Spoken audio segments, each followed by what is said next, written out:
ಎಲ್ಲರಿಗೂ ಒಂದು ಜರ್ನಿ ಇರುತ್ತೆ. ಕೆಲವರಿಗೆ ಆಕ್ಸಿಡೆಂಟಲ್ ಆಗಿ ಇಂಡಸ್ಟ್ರಿ ಬರ್ತಾರೆ, ಪರ್ಪಸ್ಫುಲ್ ಆಗಿ ಬರ್ತಾರೆ. ಸೊ ನಿಮ್ಮ ಜರ್ನಿ ಶುರುವಾಗಲು ಆಕ್ಸಿಡೆಂಟಲ್ ಆದ ಪರ್ಪಸ್ಫುಲ್? ಕಂಪ್ಲೀಟ್ಲಿ ಆಕ್ಸಿಡೆಂಟಲ್ ಆಗಿ ಸ್ಟಾರ್ಟ್ ಆಗಿದ್ದು. ಸೊ ನಾನು PU ಓದಬೇಕಾದ್ರೆ ನಾನು ಸೈನ್ಸ್ ಸ್ಟೂಡೆಂಟು. ಸೊ ಏನಾಗ್ಬಿಟ್ಟಿತ್ತು ಅಂದರೆ ಓದಿ ಓದಿ ಓದಿ ಒಂಥರ ಮಂಕ್ ಆಗಿಬಿಟ್ಟಿದೆ ನಾನು.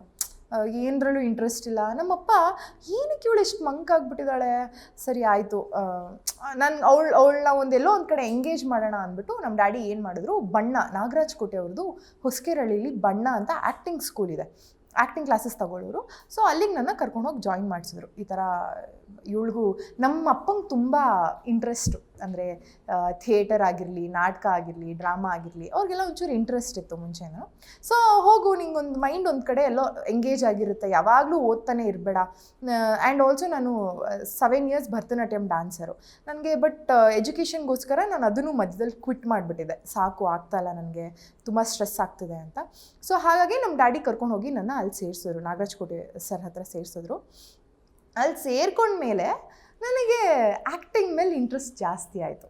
ಸೊ ಅಲ್ಲಿವರೆಗೂ ನನಗೆ ಆ್ಯಕ್ಟರ್ ಆಗಬೇಕು, ನನಗೆ ನಾನು ದೊಡ್ಡ ಹೀರೋಯಿನ್ ಆಗಬೇಕು, ಖಂಡಿತವಾಗ್ಲೂ ನನಗೆ ಆ ಒಂದು ಥಾಟ್ ಕೂಡ ನನ್ನ ತಲೆಯಲ್ಲಿ ಇರಲಿಲ್ಲ. ನಮ್ಮಪ್ಪ ಅಲ್ಲಿ ಸೇರಿಸಿದ ಮೇಲೆ ನಮಗೆ ಅಲ್ಲಿ ಗ್ರೂಪ್ ಆ್ಯಕ್ಟಿವಿಟೀಸ್ ನಡೆಯೋದು, ಮತ್ತು ನಮಗೆ ನವರಸಗಳನ್ನ ಹೇಳ್ಕೊಡೋರು, ಹೇಗೆ ಅದನ್ನು ಅಭಿನಯಿಸಬೇಕು, ಪರಕಾಯ ಪ್ರವೇಶ ಹೇಗೆ ಮಾಡಬೇಕು, ಇದೆಲ್ಲ ನನಗೆ ಹೋಗ್ತಾ ಹೋಗ್ತಾ ತುಂಬ ಇಂಟ್ರೆಸ್ಟಿಂಗ್ ಆಗಿ ಅನಿಸ್ತು. ಹೇಗೆ ಎಷ್ಟು ಚೆನ್ನಾಗಿದೆ ಅಲ್ವಾ. ನಾನು ಇವಾಗ ನಮ್ಮ ಮನೇಲಿ ಏನೋ ಒಂದು ತುಂಬ ಬೇಜಾರಾಗಿರೋ ಘಟನೆ ನಡೆದಿದೆ, ಬಟ್ ನಾನು ಒಂದು ಆ್ಯಕ್ಟಿಂಗ್ ಮಾಡ್ಬೇಕಾದ್ರೆ ಅಲ್ಲಿ ನನ್ನ ಹುಟ್ಟಿದ ಹಬ್ಬ ಇರುತ್ತೆ, ನನಗೇನೋ ಖುಷಿಯಾಗಿರುವಂಥ ಸಂದರ್ಭ. ಆ ಬೇಜಾರಿಂದ ಖುಷಿಗೆ ನಾನು ಥಟ್ಟಂತ ಸ್ವಿಚ್ ಆಗೋದಿದೆ ಅಲ್ಲ, it is a very beautiful process. ತುಂಬ ಕಷ್ಟ, ಬಟ್ ತುಂಬ ಚೆನ್ನಾಗಿರುತ್ತೆ. ಸೊ ನನಗೆ ಆ ಪರಕಾಯ ಪ್ರವೇಶ ಮಾಡ್ತಾ ಮಾಡ್ತಾ ನನಗೆ ಇಲ್ಲ, ಐ ಥಿಂಕ್ ಇಫ್ ನನ್ನ ಬ್ರೆಡ್ ಆ್ಯಂಡ್ ಬಟರ್ ನಾನು ಏನಾದ್ರು ಅರ್ನ್ ಮಾಡಬೇಕು ಅಂದರೆ ಅದು ಆ್ಯಕ್ಟಿಂಗಲ್ಲೇ ಮಾಡಬೇಕು ಅಂತ ನಂಗೆ ಅವಾಗ ಅನ್ನಿಸ್ತು. ಬಟ್ ಆಲ್ಸೋ ಎಜುಕೇಷನ್ ಅನ್ನೋದು ಇದ್ದೇ ಇರುತ್ತೆ. ನಮ್ಮ ಮನೇಲಿ ದೇ ವೆರಿ ಪರ್ಟಿಕ್ಯುಲರ್, ನಿನ್ನ ಲೈಫಲ್ಲಿ ಏನಾದರೂ ಮಾಡು, ಓದಿ ಒಂದು ಕೈಯಲ್ಲಿ ಜಾಬ್ ಅನ್ನೋದು ನೀನು ಇಟ್ಕೋಬೇಕು ಅನ್ನೋದು ನನಗೆ ಮುಂಚೆಯಿಂದನೂ ನಮ್ಮ parents they were very particular about it. But ಹಾಗೆ ಅಲ್ಲಿಂದ ನನಗೆ ಆ್ಯಕ್ಸಿಡೆಂಟಲಿ ಜಾಯ್ನ್ ಆಗಿ ಇಂಟ್ರೆಸ್ಟ್ ಬಂದು ಅದನ್ನು ಕಂಟಿನ್ಯೂ ಮಾಡೋಣ ಅಂತ ಅನಿಸಿದ್ದು ನನಗೆ.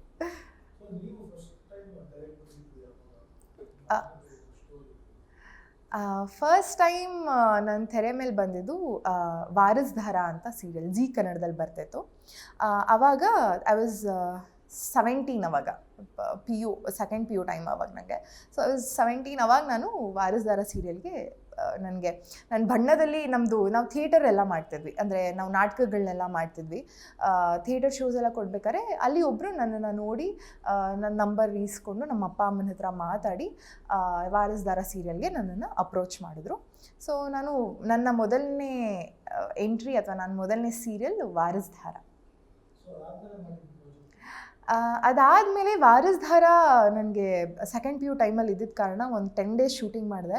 ಅದಾದಮೇಲೆ ನನಗೆ ಯಾಕೋ ನನ್ನ ಪೇರೆಂಟ್ಸ್ಗೂ ಅನಿಸ್ತು ಇವಳು ಓದ್ತಾ ಇಲ್ಲ, ಬಿಕಾಸ್ ಸೆಕೆಂಡ್ PU ಅನ್ನೋದು ಎಲ್ಲರೂ ಲೈಫಲ್ಲೂ ತುಂಬ ಮೇಜರ್ ಹಂತ.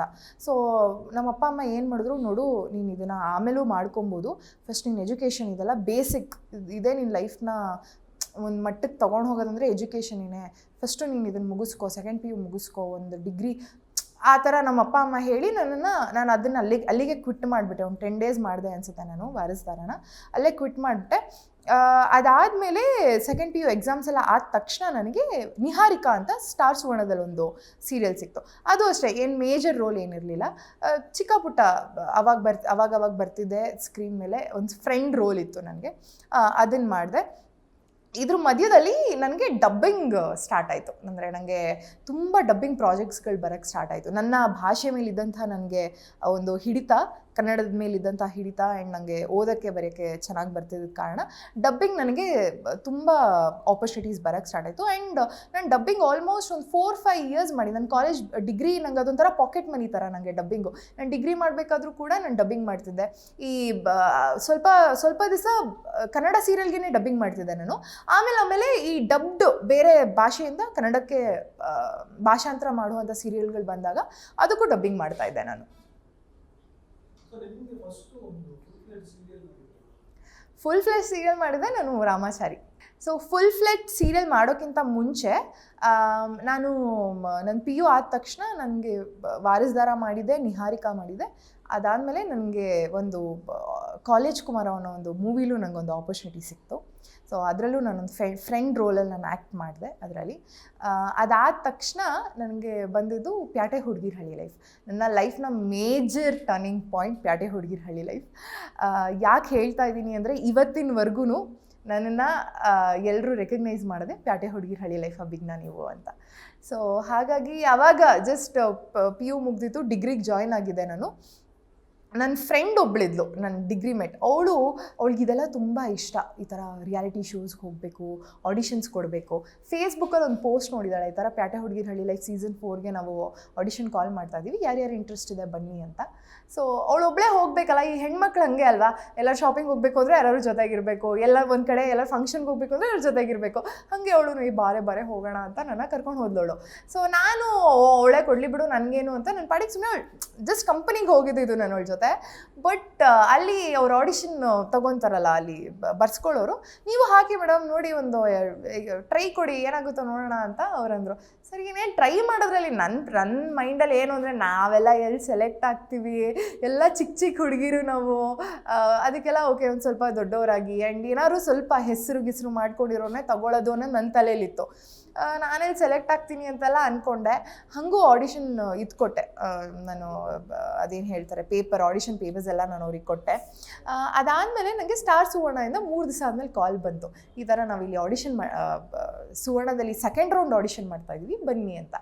ನಾನು ಇವಳು ಸೆಲೆಕ್ಟ್ ಆಗಿಲ್ಲ, ಮತ್ತೆ ಇವಳು ಕರ್ಕೊಂಡು ಹೋದು. ಇಲ್ಲಿ ಅವಳು ಅವತ್ತಿರಲಿಲ್ಲ ಅಂದಿದ್ರೆ ನಾನು ಸೆಕೆಂಡ್ ರೌಂಡ್ಗೂ ಹೋಗ್ತಾ ಇರಲಿಲ್ಲ. ಸೊ ಅವಳನ್ನ ಕರ್ಕೊಂಡು ಹೋದು, ಅಲ್ಲೂ ಆಡಿಷನ್ ಕೊಟ್ಟೆ. ಬಟ್ ಥರ್ಡ್ ರೌಂಡ್ಗೆ ಅವಳು ಸೆಲೆಕ್ಟ್ ಆಗಲಿಲ್ಲ, ನಾನು ಸೆಲೆಕ್ಟ್ ಆಗಿಬಿಟ್ಟೆ.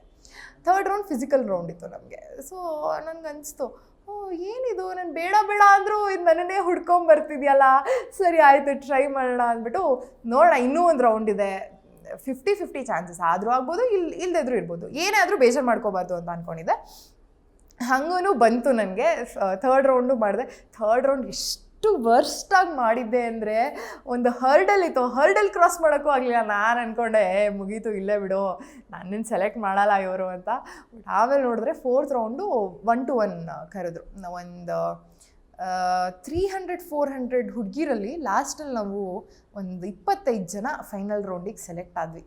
ಆವಾಗ ನನಗದೊಂಥರ ಓಕೆ ರಿಯಾಲಿಟಿ ಚೆಕ್ ಅಂತಾರಲ್ಲ, ನಾನು ಓಕೆ ಇಲ್ಲಿದ್ದೀನಿ, ನಾನು ಸೆಲೆಕ್ಟ್ ಆಗ್ತಾಯಿದ್ದೀನಿ. ನಾನು ಚಿಕ್ಕ ವಯಸ್ಸಿಂದ ನೋಡ್ಕೊಂಡು ಬಂದಿರುವಂಥ ಒಂದು ಶೋ ಇದು. ಚಿಕ್ಕ ವಯಸ್ಸಲ್ಲಿ ಯಾರು ವಿನ್ ಆದರೆ ನಾನು ಅನ್ಕೊತಾ ಇದ್ದೆ, ನಾನು ಒಂದು ದಿವಸ ಪ್ಯಾಟೆ ಹುಡುಗಿರಲ್ಲಿ ವಿನ್ ಆದರೆ ಎಷ್ಟು ಚೆನ್ನಾಗಿರುತ್ತೆ ಅಂತ. ಸೊ ಇವತ್ತು ನಾನು ಆಡಿಷನ್ ಅಂದರೆ ಫೈನಲ್ ಸ್ಟೇಜಲ್ಲಿದ್ದೀನಿ.